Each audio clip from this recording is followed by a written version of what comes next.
محترم سامعین و حاضرین، السلام علیکم ورحمۃ اللہ تعالیٰ وبرکاتہ۔ اللہ رب العزت کا فضل ہے، اس کی دی ہوئی توفیق سے ہم اور آپ آج کے اس پروگرام میں شرکت کی سعادت حاصل کر رہے ہیں۔ اللہ تبارک و تعالیٰ ہم سب کی حاضری کو قبول فرمائے۔ درود شریف پڑھیے ایک مرتبہ۔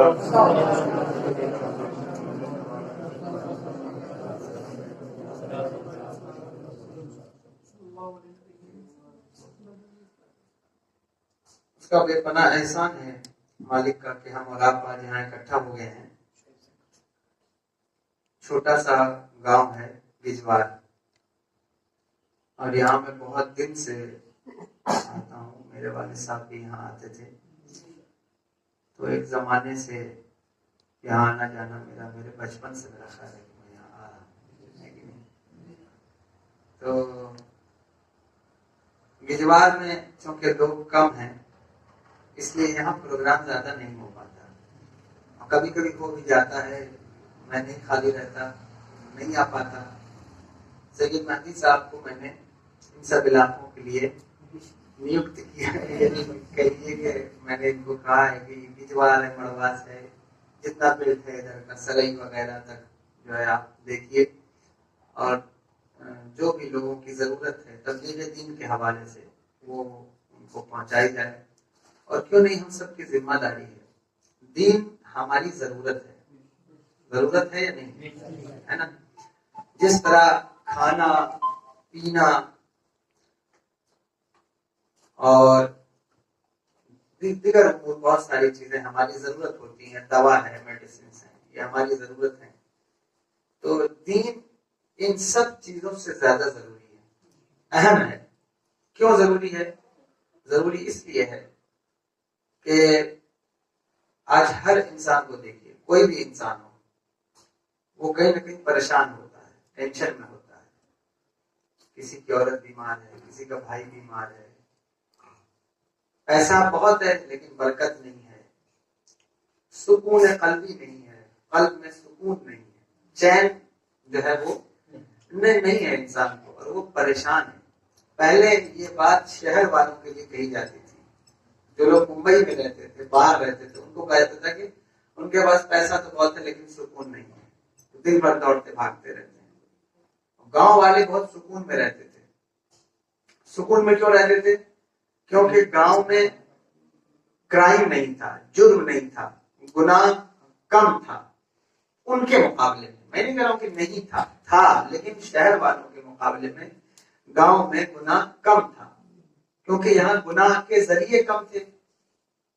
شہر میں کیا تھا کہ بڑے بڑے بار ہیں، کلب ہیں، بدنگاہیاں ہیں، کالج ہیں، یونیورسٹیز ہیں، کمپنی ہیں، تو کہیں قتل و غارت گری ہو رہی ہے، کوئی ایک دوسرے سے لڑ رہا ہے، کوئی جو ہے وہ کسی اور چیز میں پریشان ہے، یعنی دنیا بھر کی چیزیں شہر میں تھی، لیکن گاؤں میں سکون تھا، امن تھا، کھیت کھلیان، اور جو ہے وہ نہ زیادہ بھاگ دوڑ، یہ چیزیں نہیں تھی گاؤں میں۔ لیکن اب دھیرے دھیرے گاؤں میں چونکہ پیسہ آ گیا، کمپنیاں آ رہی ہیں، تو دنیا بھر کی خرافات گاؤں میں پھیلتی جا رہی ہے، اور اب اس وقت تو کنڈیشن یہ ہے کہ شہر سے زیادہ گاؤں کے لوگ پریشان ہیں، اور بہت بری طرح سے پریشان ہیں۔ سکون ان کے دلوں میں نہیں، قلبی سکون نہیں ہے، ہر اعتبار سے پریشان ہو رہے ہیں۔ تو یہ جو پریشانی ہے یہ کیسے ختم ہوگی، کس طرح سے ختم ہوگی؟ یعنی ٹینشن کی زندگی، مصیبت کی زندگی، اتار چڑھاؤ، ہر وقت آپ سنیے، ہر دن آپ جب سو کے بیدار ہوئیے، اٹھیے، تو ایسا نہیں ہے کہ کہیں کسی دور دراز کسی کے انتقال کی خبر آپ کو نہ ملے، ملتی ہے، لیکن کہیں نہ کہیں مل جاتی ہے کہ آپ فلاں صاحب چلے گئے، فلاں صاحب چلے گئے، اور آپ سے زیادہ مجھے ملتی ہے۔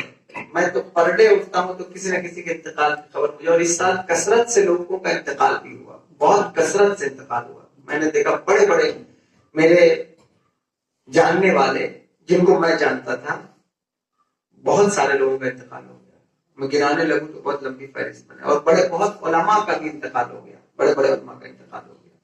اس علاقے کے مشہور مبلغ دین وصوفی افتخار صاحب اللہ، ابو الحقانی صاحب قبلہ ممبئی، مفتی مجیب اشرف صاحب قبلہ، اور یہ تو آپ وہ بتا رہا ہوں جو آپ جانتے ہیں، ایسے بہت ساری فیض جو علماء صاحب تشریف لے گئے.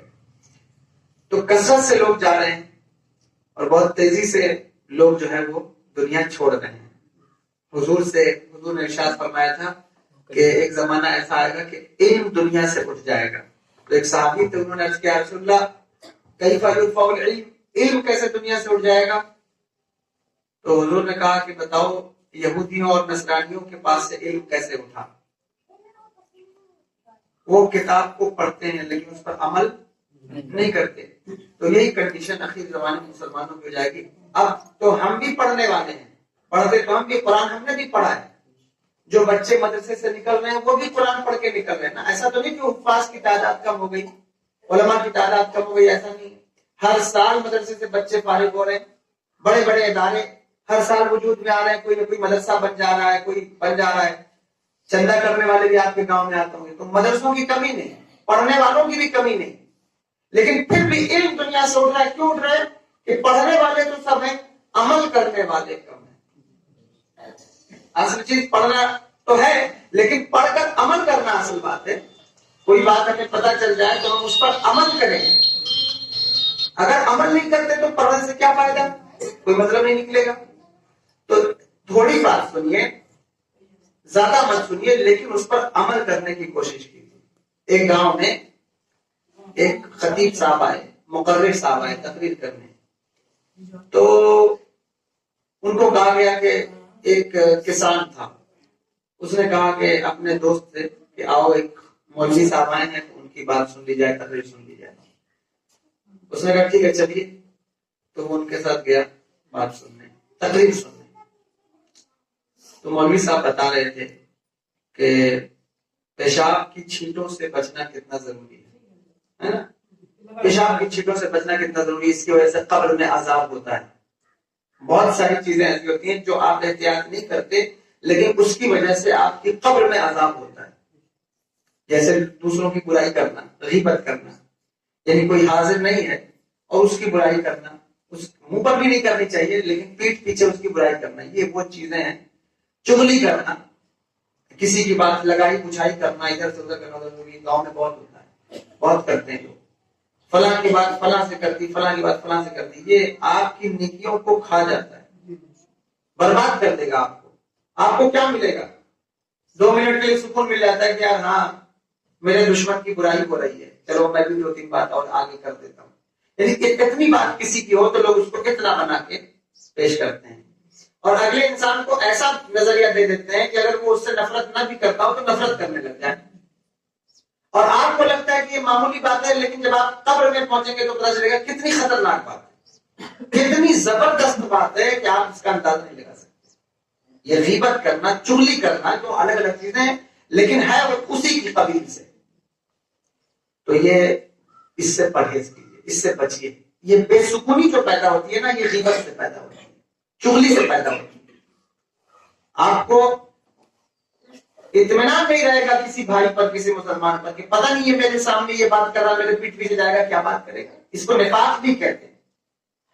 اسی طرح نفاق داخل ہو جاتا ہے.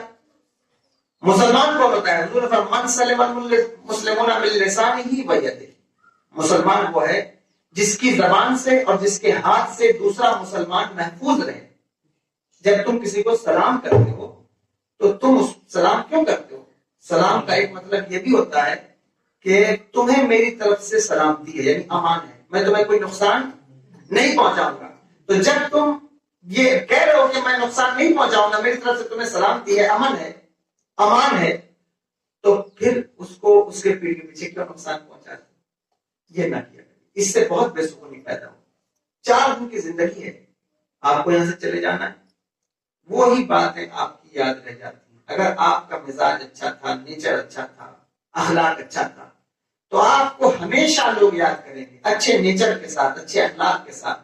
بہت اچھا انسان تھا، اپنی زندگی میں کبھی کسی کی برائی نہیں کرتا تھا، کسی کی لگائی بجھائی نہیں کرتا تھا. تو ہمیشہ یاد رکھا جائے گا. اور اگر آپ یہ کرتے ہیں، صاحب اس طرح کی حرکت کرتے ہیں تو گاؤں چاہے جتنا چھوٹا سا ہو لیکن سکون نہیں پیدا ہوتا.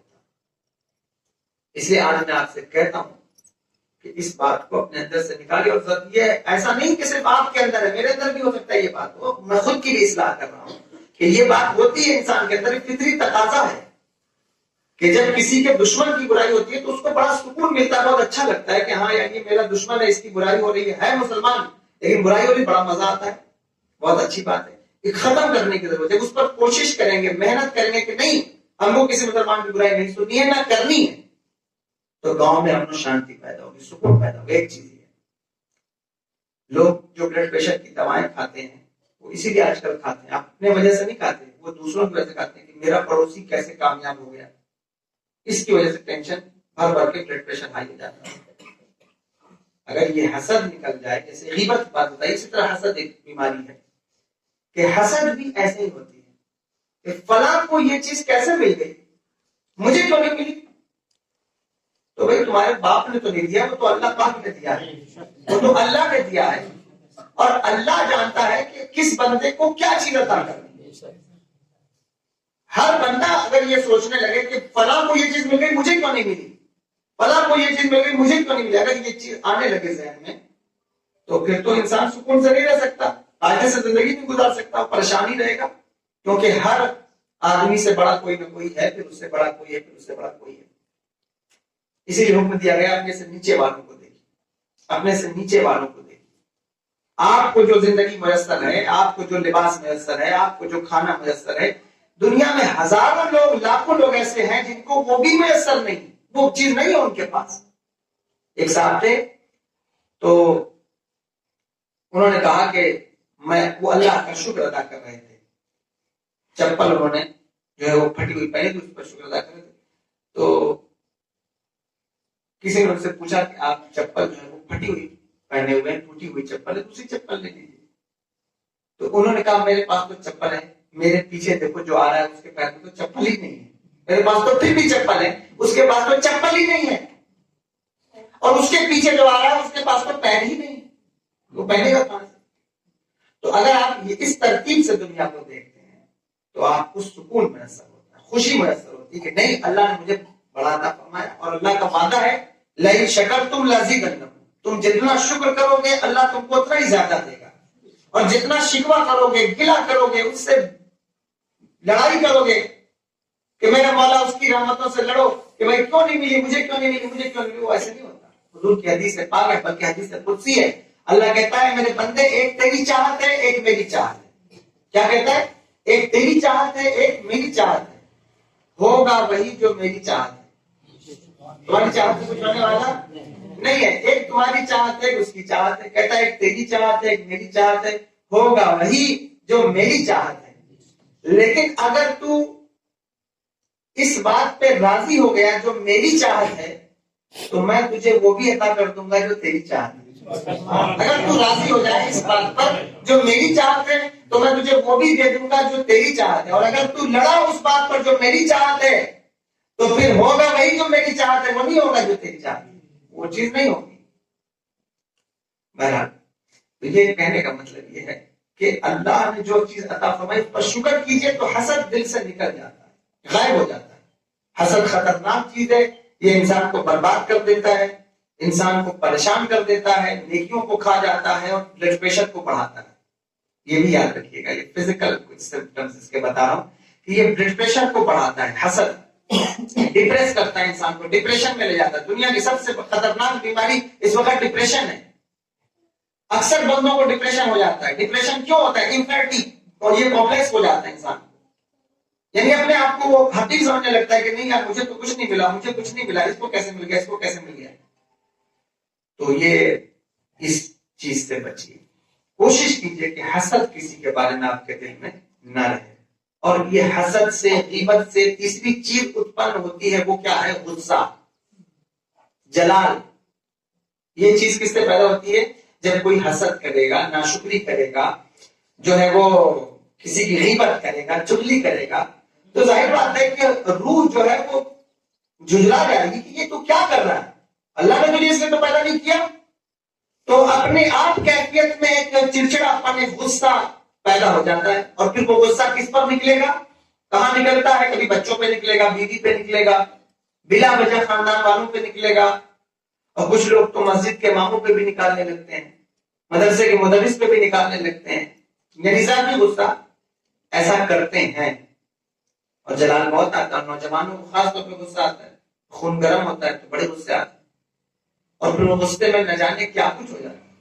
اللہ تعالیٰ نے فرمایا اچھے لوگ غصہ نہیں کرتے، قرآن کی آیت ہے وَالْقَاظِمِينَ الْغَيْظَ، اچھے لوگ غصہ نہیں کرتے، وَالْعَافِينَ عَنِ النَّاسِ، لوگوں کو معاف کر دیتے ہیں، لوگ ان سے عافیت میں رہتے ہیں، وَاللَّهُ يُحِبُّ الْمُحْسِنِينَ، اللہ احسان کرنے والوں سے محبت فرماتا ہے۔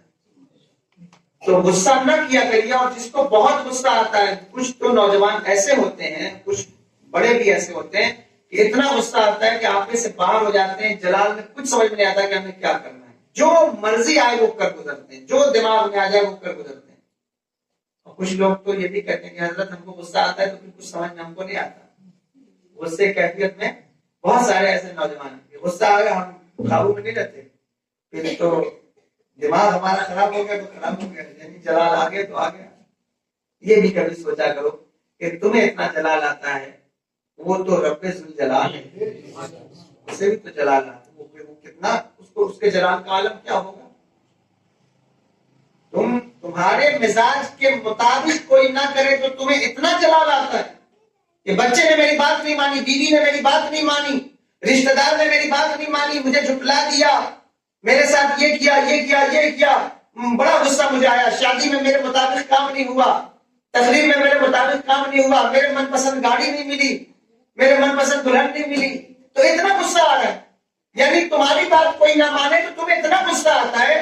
ارے جس نے تجھے پیدا کیا ہے، جو تجھے دن بھر کھانا دیتا ہے، رات میں سلاتا ہے، صبح میں جگاتا ہے، جو بیمار پڑے تو شفا دیتا ہے، پریشان ہو تو پریشانی سے آزاد کرتا ہے، غریبی آ جائے تو امیری دیتا ہے، مصیبت آ جائے تو جو ہے اسے دور کرتا ہے، اور توانائی دیتا ہے، تندرستی دیتا ہے، سب کچھ تجھے وہ عطا کرتا ہے، اور تیرے مانگنے پہ نہیں عطا کرتا، وہ خود سے عطا کرتا ہے، مانگنے پہ نہیں خود سے عطا کرتا ہے۔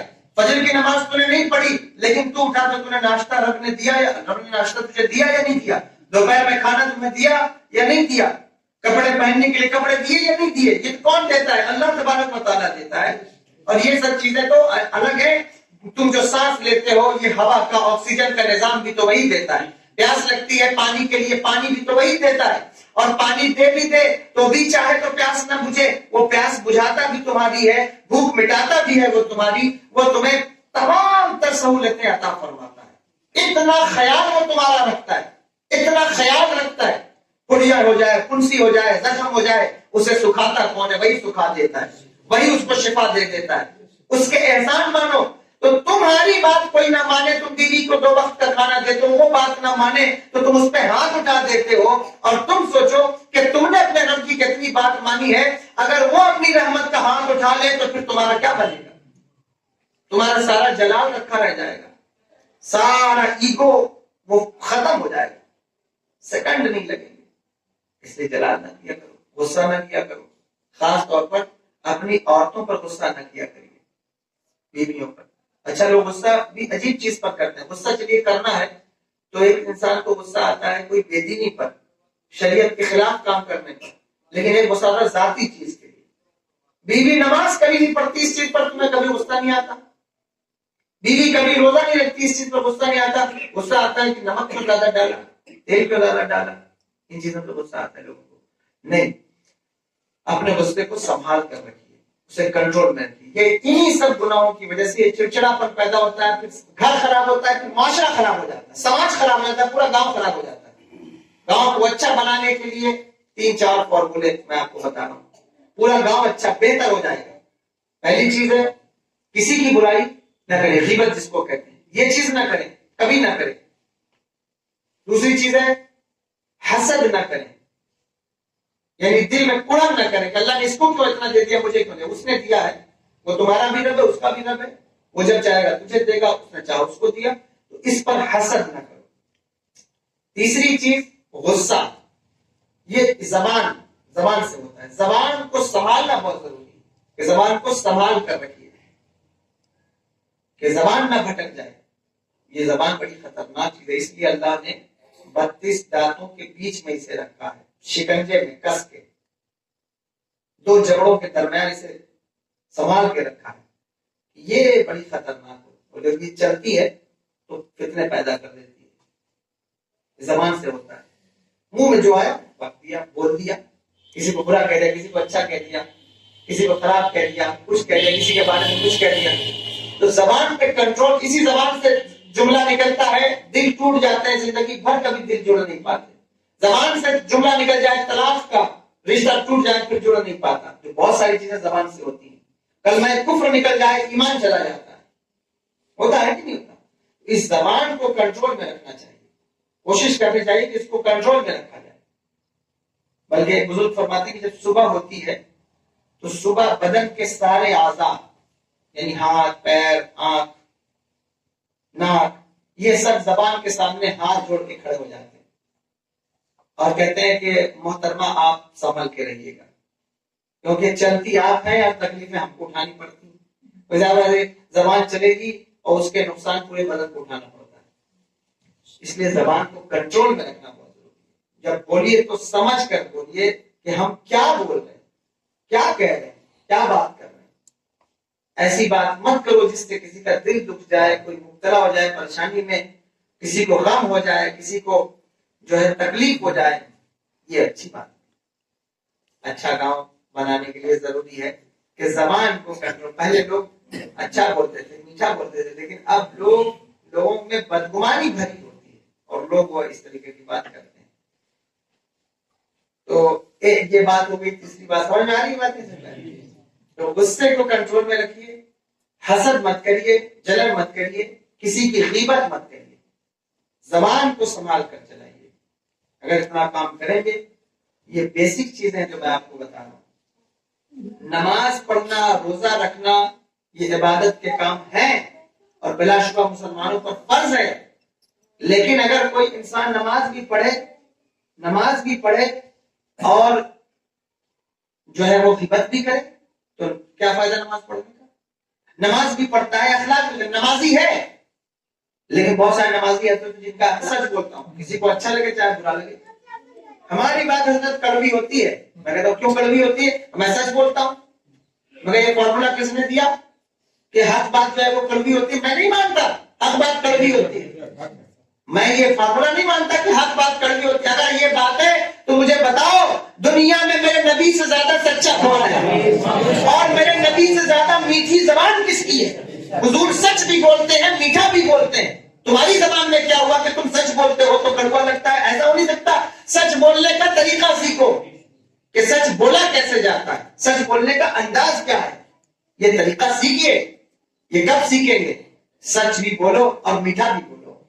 ایسا نہیں کہ سچ بولے تو پتہ چلا تیر ہی چلا دو کسی کے دل پہ, تلوار ہی مار دو. نہیں, سچ بولنے کا مطلب یہ کہ میٹھا بولو, اچھا بولو, حکمت کے ساتھ بولو. تبلیغ دین کرنی ہو تو حکمت کے ساتھ کرو. کسی کو نماز کی طرف لانا ہو حکمت کے ساتھ لاؤ, روزے کی طرف لانا ہو حکمت کے ساتھ لاؤ. دیکھو میں یہ بہت ساری جماعتیں ہیں جو تبلیغ دین اس وقت کر رہی ہیں. بہت ساری جماعتوں کا میں نے کام دیکھا. سنی جماعت جو کام کرتی ہیں, مدرسے میں کچھ بچے تھے دینی کام کرتے تھے, تو وہ فجر کی نماز, میرے مدرسے میں نہیں, میرے چھوٹے بھائی ہیں کی وجہ سے وہ بتا رہے تھے کہ نماز کے وقت فجر میں جماعت کے بچے, سنی جماعت کے, وہ مبلغ تھے, تو وہ کیا کرتے کہ نماز کے وقت آ کے لوگوں کا پیر دبانے لگتے نماز کے لیے. تو ظاہر ہے کہ اگر کوئی سینئر کسی جونیئر کا پیر دبائے اور کہے کہ چلیے نماز کے لیے, تو ظاہر ہے کہ وہ ایک دن دو دن شرمائے گا, پھر جانے لگے گا, خود ہی جائے گا. بھائی شرم آئے گی یا نہیں آئے گی شرم؟ تو کبھی کسی کو بلا کے تو پیار سے دیکھو. تم نماز پڑھتے ہو تو تمہارا جو پڑوسی ہے کبھی اس کو کہو تو صحیح کہ یار آ جاؤ ساتھ میں نماز پڑھنی چاہیے. ولیمے میں جانے لگتے ہو تو پڑوسی کو پوچھتے ہو کیا ہو یار ساتھ میں چلتے ہیں, ولیمہ ہے, آؤ فلاں جگہ نکاح ہے ساتھ میں چلتے ہیں. تو کبھی مسجد کے لیے بھی پڑوسی سے کہو کہ آؤ یار ذرا مسجد چل کے آتے ہیں. یا کبھی محنت کر کے دیکھو. محنت صرف ہمارا کام نہیں, آپ کا بھی کام ہے. ذرا سا محنت کریے, زیادہ محنت نہیں کرنی, بچوں پر محنت کر لیجیے, اپنے بھائی پر محنت. کوئی بات نہیں, بڑا بھائی ہے نماز نہیں پڑھتا, تعویذ لینے آتے لوگ, حضرت میرا بھائی شراب پیتا, تعویذ نماز نہیں پڑھتا. میں کہتا ہوں کبھی اس کا ہاتھ پکڑ کے تو بھی تو مسجد لے کے جا, تیری بھی تو ذمہ داری ہے کہ کبھی مسجد لے کے جا، میرے پاس لے کر آیا ہے، کبھی اللہ کے گھر بھی لے کے جا. اللہ کریم ہے، رحیم ہے، وہی کرم فرمانے والا، وہی رحم فرمانے والا ہے. اگر تو وہاں جائے گا، اپنے بھائی کو بھی لے کر جائے گا، تو ظاہر ہے کہ کرم تجھ پر بھی ہوگا، تیرے بھائی پر بھی ہوگا.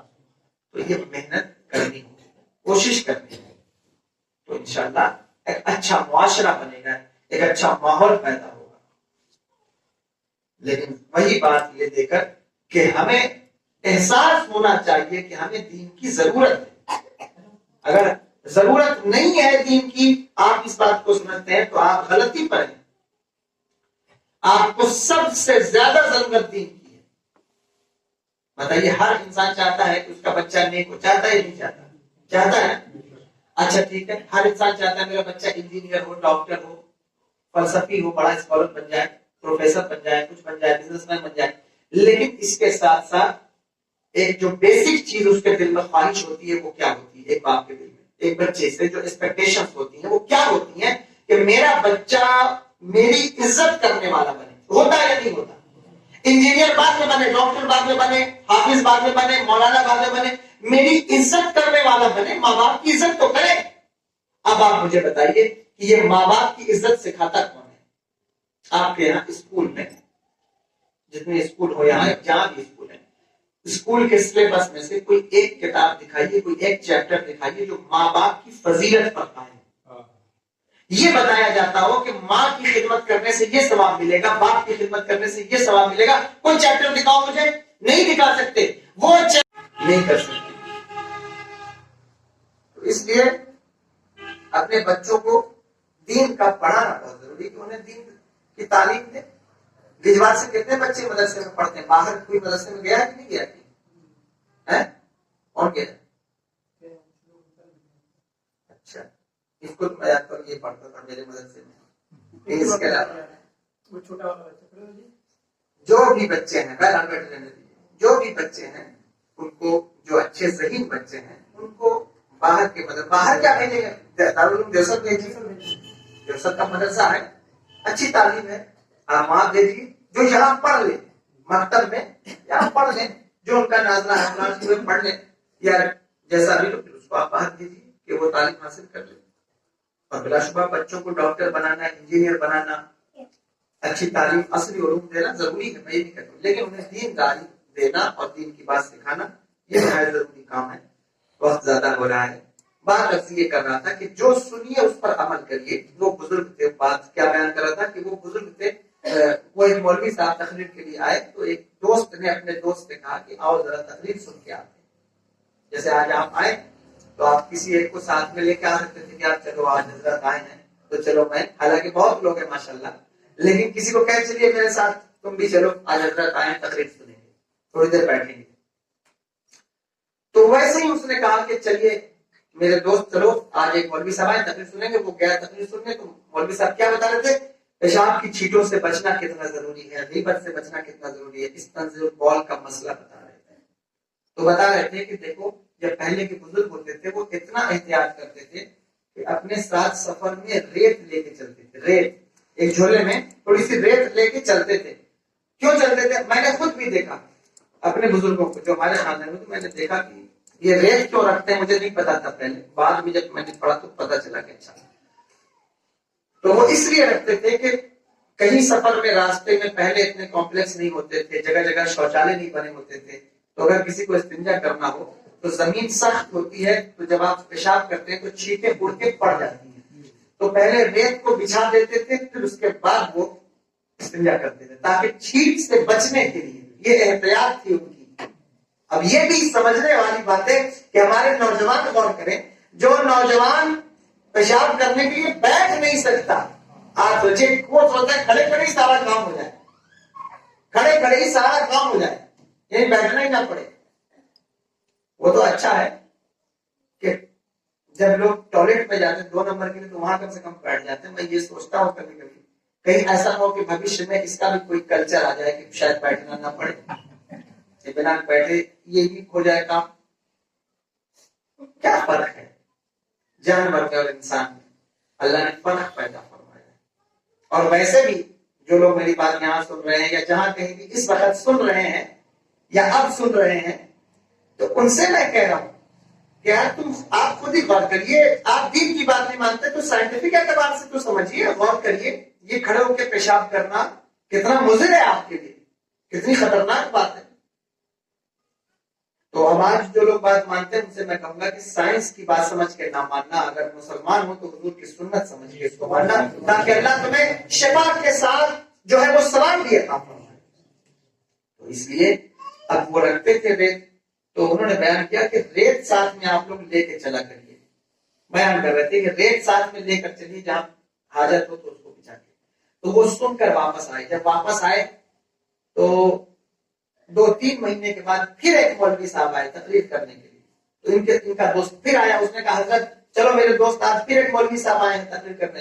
اس نے کہا میں ابھی نہیں جاؤں گا. کہا کیوں نہیں جاؤ گے؟ کہا ابھی میں پچھلی تقریر سن کے آیا تھا، ابھی میں اس کی پریکٹس کر رہا ہوں. جب اس کی عادت مجھے پڑ جائے گی، میں پریکٹس کر رہا ہوں کہ میں ریت لے کے چلوں ساتھ میں.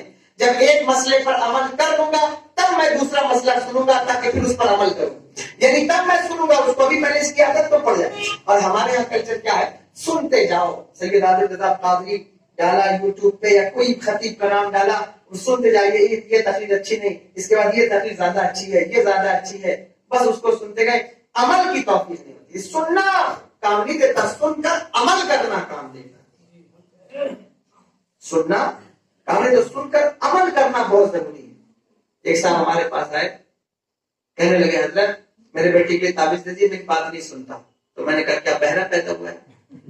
تو کہنے لگے نہیں بہرا نہیں ہے، لیکن سنتا تو ہے لیکن مانتا نہیں ہے. تو مجھے لگا وہ یہ بات سنتا ہے لیکن مانتا نہیں ہے، تو انہوں نے اس کو یہی کہہ دیا کہ سنتا ہی نہیں. پتا چلا کہ جو انسان سن کر نہ مانے وہ نہ سننے والوں میں شمار ہوتا ہے. یعنی جو اللہ کی بات سنے اور مانے نہ وہ بہرا ہے. یہ تو قرآن نے کہا، حالانکہ اس کا شان نزول دوسرا ہے، کوئی اعتراض نہ کرے، لیکن بات اصل میں یہی ہے کہ جو اللہ کی بات مانے. اللہ نے دوسرے لوگوں کے لیے کہا کہ سم بکم عمی فہم لا یرجعون، لیکن قرآن کی آیت جو ہے وہ اس کا اطلاق ہر زمانے میں ہوتا ہے. تو جو بھی اللہ کی بات سنے اور نہ مانے وہ گویا نہ سننے والوں میں شمار کیا جائے گا. سننا صرف جو ہے وہ نہیں، سن کر ماننا ضروری ہے، تب پتا چلے گا.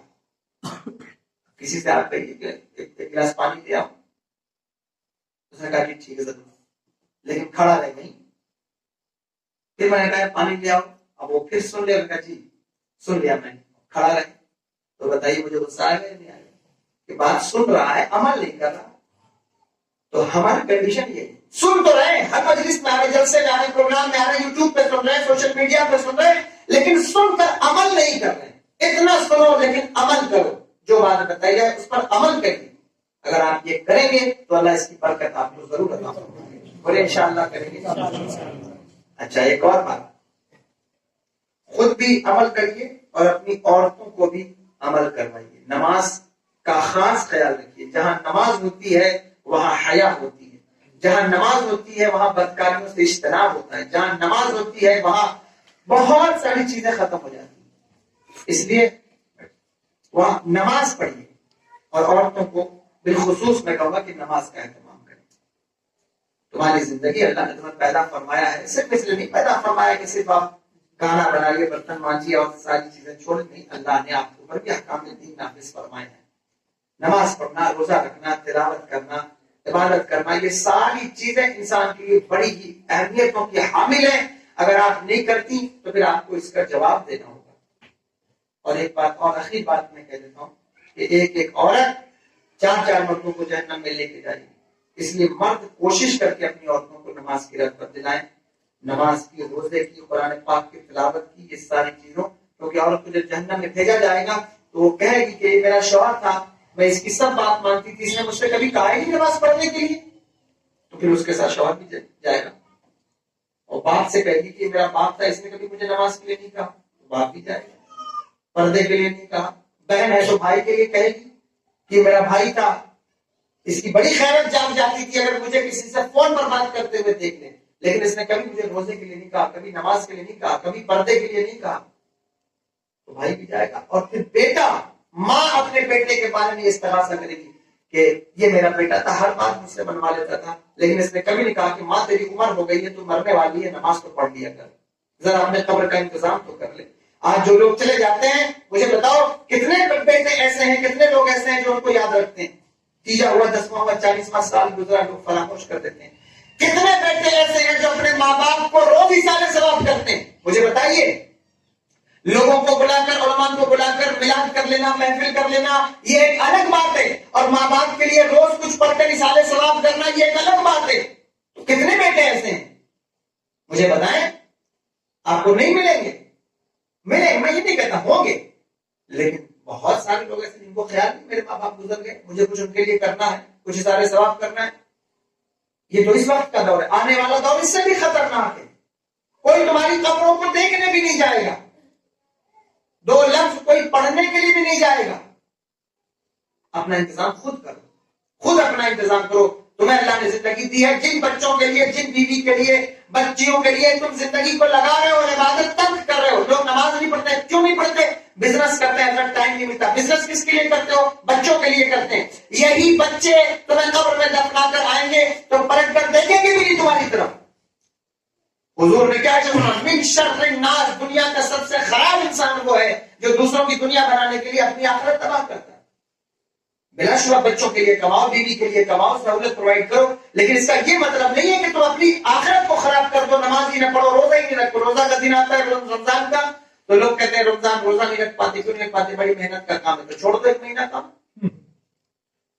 رمضان تو روزہ تو فرض ہے تمہارے لیے، ایسا کام کرو جو محنت کم ہو اس میں، لیکن روزہ مت چھوڑو، نماز مت چھوڑو۔ زکات نہیں نکالتے، کیوں نہیں نکالتے؟ زکات صحیح طور پہ لوگ نہیں نکالتے، کیوں نہیں نکالتے؟ کہ میں نے 1 لاکھ روپے جمع کیا ہے، اب اس میں سے 2.5